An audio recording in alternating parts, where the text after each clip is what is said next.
morning, eighth grade, or I guess it would be good afternoon for some of you. We're going to go ahead and I'm going to just kind of walk you through our plans for the day. Whoever's subbing today, you could just pause at the places where it makes sense to pause. The first thing that I want you to do is to take out your cell phone essay. The one that you wrote last night. A few of you might have written on something different, which is fine, but go ahead and take out your homework, that essay that you wrote last night.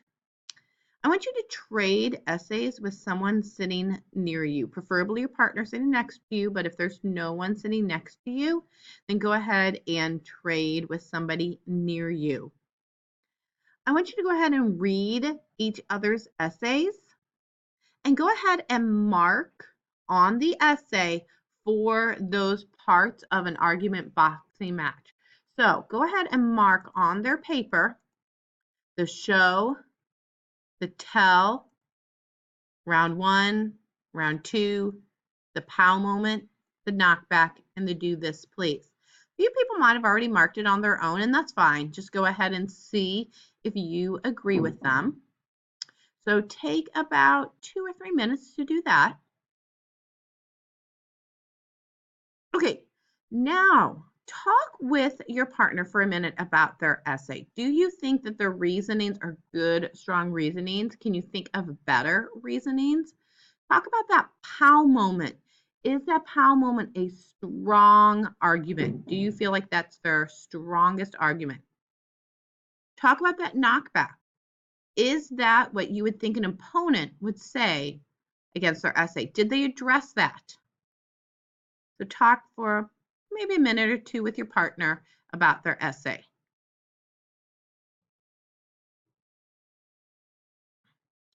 Okay, we're going to go ahead and go on to our next topic. You do need out either your writer's notebook or you need out a blank piece of paper if you don't have your writer's notebook. Go ahead and go get that now.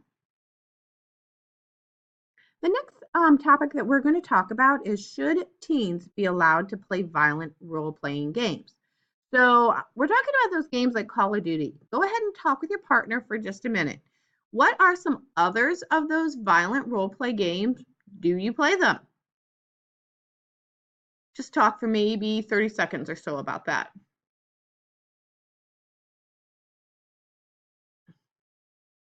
Okay, so now here's what I want you to do. I want you to write down for me, list as many reasons of why they should be allowed as you can think of. You should have anywhere between 5 and 10 reasons.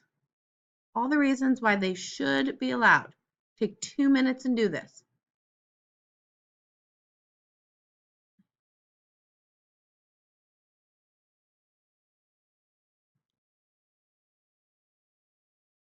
Okay. Now, I want you to list as many reasons why they should not be allowed as you can think of. Why should these violent role-playing games not be allowed? Take about 2 minutes, come up with a list. Again, a minimum of 5 to 10 items.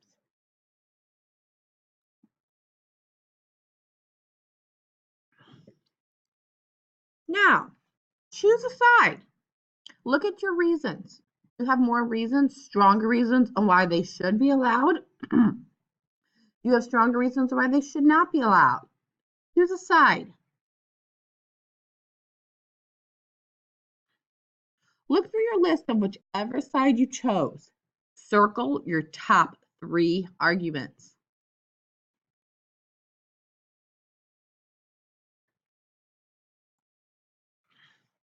Now, out of those top 3, star the best of those arguments.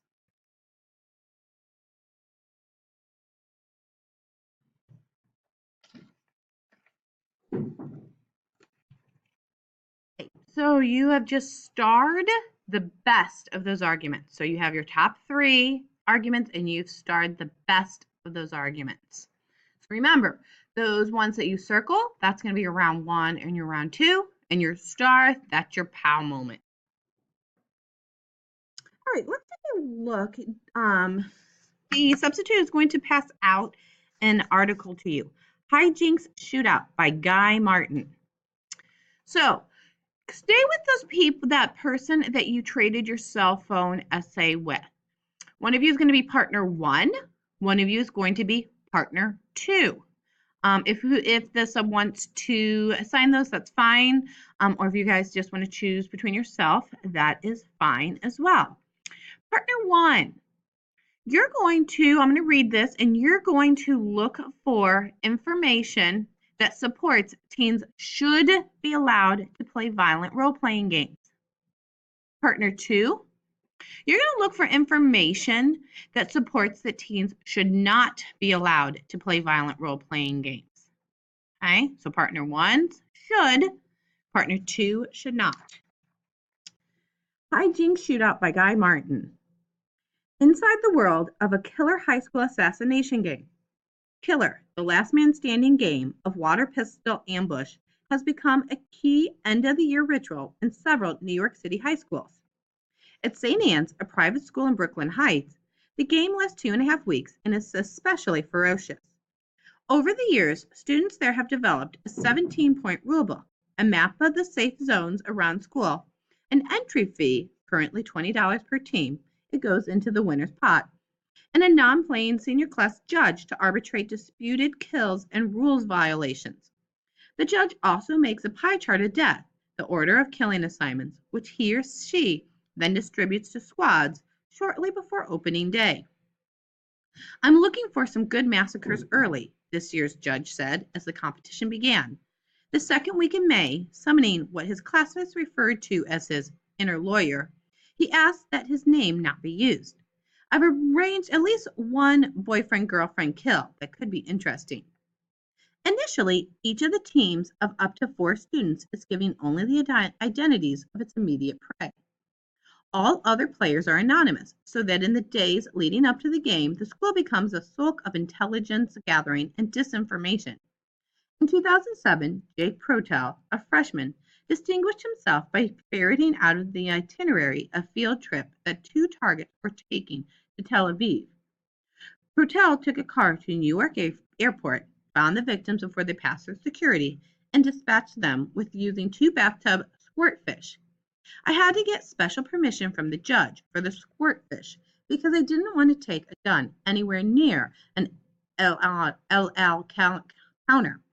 Protel, now a junior, recalled as he paced Pierpoint Street, 3 water guns shoved inside the pocket of his hoodie. 18 squads of assassins signed up for Killer 2019, a total of 70 players, creating a pot of $360. The first week kicked off with the upperclassmen's swift massacre of the less disciplined freshman teams. There were just a couple of tenacious 9th grade holdouts, though. Willis Conan, age 15, just 5 feet 6 and 130 pounds, was gumming up the works for a team of seniors assigned to kill him. Since the start of the game, the 12th graders have been sleeping on futons in a couple of vans borrowed from their parents, the better to pull off a stoop-side ambush and avoid being ambushed themselves. They had to take Cohen out before they could move on to their next victims. At 10:30 p.m. on a Wednesday, 3 of the 4 seniors, armed with Walgreens-issued water pistols, staked out Cohen's house in a blue Toyota minivan. The idea was to use cell phones to call the Cohen's landline, posing as Cohen's teammate Dominic, using Dominic's caller ID. The call had been engineered by a remote computer by a squad member with prodigious hacking skills. We want to get Cohen out on the stoop or learn whether he's sleeping at home, Cupcakes first, the senior driver said. The call went through, but Cohen's mom, who had early driven her son and a teammate to a kill in Soho, had been tipped off. The brownstone remained dark, and the seniors spent the night on the cul-de-sac in the Heights. Meanwhile, Jay Protel and his squad, Polly Lothar, Charlotte Estelle, and Mark Coutreau, mowed through the entire team, raking up 13 kills in 4 days. In 5 hours on Memorial Day, Lohr, a member of the winning team from 2007 and 2008, shot a boy sitting on a stoop in Boerum Hill, a second as he ventured from his country house to Kobe Hill, and a third whom he duped into coming to a party in the village. Willis Cohen was finally killed, though, through no fault of his own. He woke up and, as usual, hopped a neighbor's fence and exited through a neighbor's house. He caught a livery cab on Amity Street and headed north to the Heights. He knew he was in trouble when his driver refused to raise the windows. A member of the Gaysfist team shot him in the chest through the cab's passenger side window as he pulled up to school. I told the driver to pull over on the side of the other street. Do it, Cohen said, the white splotch drying in the center of his t-shirt. In the end, the Protalor team won, which celebrated with spaghetti dinner. In the late innings of killer season, some kids occasionally sleep in the deeper recesses of South. The game's valedictorian message is built into its architecture. School is the safe ground. And keen as the graduating seniors may be to leave, it tells them that the world outside is not.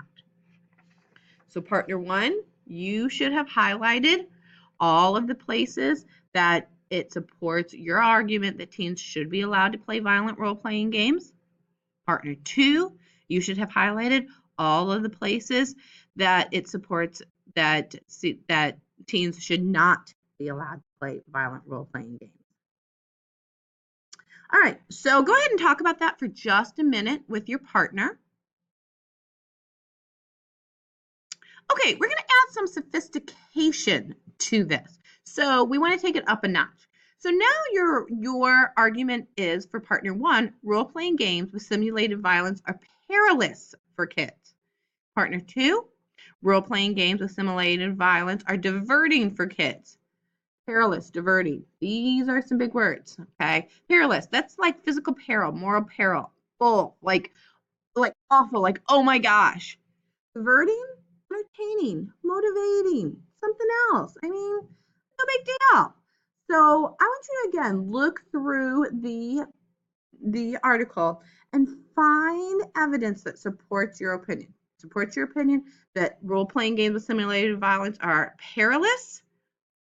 So partner one, or partner two, role-playing games with simulated violence are diverting. Go ahead and read it over again and mark this time for whichever argument that you have.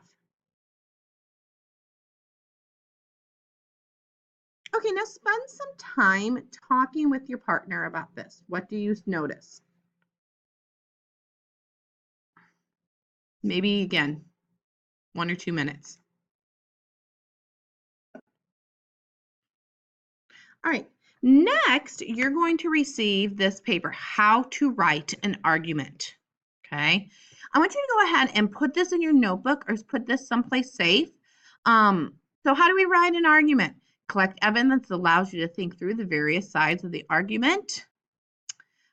Crystallize a claim with reasons, making sure your reasons are based on evidence. Plan your claim and reasons. Draw on sources. Include strong introduction conclusion. Maintain a formal tone. Reread those sources. We're going to spend some time next week doing that. Rehearse by explaining your position. Make sure you know what your position is. Choose compelling evidence. Balance your evidence. Again, all things we'll talk about next week. Anticipate critics' counter arguments. That's those knockbacks. And analyze the logic of your argument in order to strengthen your argument. So, rest of the day and for homework, what are we doing? You're going to pick a side. Pick a side. You've kind of tested out both sides. So now I want you to pick a side. Are video games perilous for teens, or are violent video games diverting for teens? Pick a side, and I want you to plan out your supporting details for that side. So that's where you want to continue, and you might want to do it again to come up with all those reasons, all that evidence, why that's the side that you picked. Don't do anything with it. Just come up with as much as you want, okay? As many reasons as you can come up with. Maybe even look for some other evidence to help you. Look for other research to help you and come with as many reasons why you can. If you finish, go ahead, read, or you could pick another topic and take a position on it and work on practice by writing it using the boxing match format. So email me if you have any questions, and good luck.